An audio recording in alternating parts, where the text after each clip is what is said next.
আসসালামু আলাইকুম বন্ধুরা, আমার প্রিয় ভাই ও বোনেরা সবাই কেমন আছেন? আল্লাহর রহমতে সবাই ভালো আছেন। তো প্রতিদিন তো সকালের থেকে ভিডিও দেখাই, তো আজকে চিন্তা করলাম একটু বিকেলের ভিডিওটা দেখাই, বাচ্চাদের জন্য কি নাস্তা তৈরি করি নাকি। তো কারণ আমি হচ্ছে গিয়ে বাচ্চাদেরকে মাঝে মধ্যেই না প্রায় সময় বাইরে থেকে কমই কিনে এনে দেওয়া হয়, বাসায় বেশিরভাগ তৈরি করে দেওয়া হয়। তো বাসায় আজকে তৈরি করে দিব হচ্ছে কি ওদেরকে বার্গার। তো বার্গার তৈরি করার জন্য আমি চিকেন কাটলেট বানিয়েছি, তো সেই কাটলেটটাকে আমি ভেজে নিচ্ছি। তো চিকেন কাটলেটের রেসিপিটা আমি আরেকদিন দেখাবো, আর বাসায় হচ্ছে কি আমি মেয়োনেজ কীভাবে তৈরি করি সেটাও দেখাবো। আর আজকে হচ্ছে কি আমি মেয়োনেজটাও বানিয়ে নিয়েছি, তো ওইটার রেসিপিও আরেকদিন দেখাবো। আসলে একসাথে এতগুলো রেসিপি দেখানো যায় না, আর আমি হচ্ছে গিয়ে দেখাবো, কারণ হচ্ছে গিয়ে ভিডিওটাও বড় হয়ে যায়, অনেক বড় হয়ে যাবে। তো তার জন্য তো একদিন আমি মেয়োনেজের রেসিপিটাও দিব, আর হচ্ছে গিয়ে চিকেন কাটলেটের রেসিপিটাও দিব। তো আমি একটু মুখে বলে দিই কাটলেটটা আমি কিভাবে তৈরি করেছি। তো এই যে এখানে ভাজা ছাড়া দুইটা আছে। তো এখানে হচ্ছে গিয়ে আমি চিকেনের বুকের মাংসটাকে সিদ্ধ করে নিয়েছি, প্রথম আদা রসুন আর হচ্ছে গিয়ে গরম মশলার গুঁড়া দিয়ে। তারপর আমি আলু সিদ্ধ করে নিয়েছি। তো ওই চিকেনটাকে আমি সিদ্ধ করা চিকেনটাকে ছিঁড়ে ওই সিদ্ধ করা আলুর সাথে রেখে দিছি আলাদা। তারপরে হচ্ছে গিয়ে আলুটা আলাদা রাখছি, চিকেনটা। তো পেঁয়াজ কুচি আর কাঁচামরিচ কুচি আমি তেলে ভেজে সাথে চিকেনটাকে ভেজে নিছি, আর একটু টমেটো সস একটু সয়া সস দিয়েছি। তারপর হচ্ছে কি আমি আলু ভর্তার সাথে মানে যে আলুটাকে আমি সিদ্ধ করে চটকিয়ে রেখেছিলাম সেইটার সাথে মেখে নিয়েছি।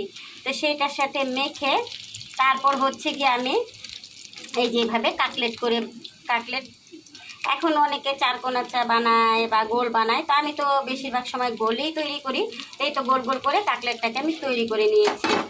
আর কাটলেটটাকে হচ্ছে গিয়ে এইভাবে তার ভাজা যায় না, এইভাবে তার ভাজা যায় না। তো আমি হচ্ছে গিয়ে একটু ময়দা আর কর্নফ্লাওয়ার গুলিয়ে সাথে একটু গোলমরিচের ছিটা মানে সামান্য একটু গোলমরিচ দিয়ে দিয়েছি। তো এই তো এখানে একটা ব্যাটার তৈরি করে নিয়েছি আটা, আর এখানে হচ্ছে গিয়ে কর্নফ্লাওয়ার দিয়ে আর একটু গোলমরিচের গুঁড়া আর একটু জিরার গুঁড়া দিয়ে লবণ দিয়ে একটু পাতলা করে গুলে নিয়েছি। তো এটার ভিতরে চুপ দিয়ে তারপর হচ্ছে গিয়ে এই যে কাটলেটগুলো আমি এইভাবে ভেজে নিচ্ছি। তো কাটলেট ভাজা শেষ, তো সেই তেলেই আমি হচ্ছে গিয়ে ওইখানে আটার ব্যাটারটার সাথে আমি আরেকটু চালের গুঁড়া আরেকটু আটা আরেকটু কর্নফ্লাওয়ার দিয়ে এই তো আমি হলো গিয়ে পটেটো ফ্রাই করে নিচ্ছি। এখানে হচ্ছে গিয়ে আমি একটু আলুগুলোকে ফ্রাই করে নিব, আর বার্গারের সাথে আলু ফ্রাই দিব বাচ্চাদেরকে, তো ওরা খুশি হয়ে যাবে। আসলে বাচ্চাদের তো এগুলোই পছন্দ।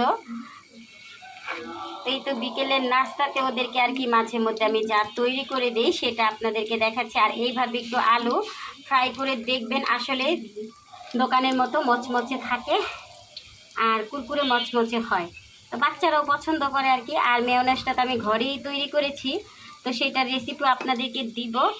আর টমেটো সস তো বাসায় থাকে, তো এগুলোর সাথে একটু মেয়োনেজ আর একটু টমেটো সস দিয়ে দিই, ওরাও মজা নিয়ে খেয়ে ফেলে। তো আমি হলো গিয়ে আলুগুলোকে একটু ফ্রাই করে নিই, তারপর আমি বার্গারটা রেডি করে দেখাচ্ছি।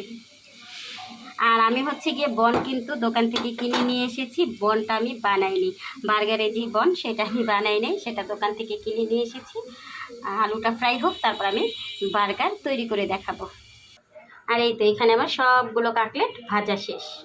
এই বনগুলো কিনে নিয়ে এসেছি, আর এখানে হচ্ছে গিয়ে বনে এখন আমি মাঝখান দিয়ে একটু কেটে নিয়েছি।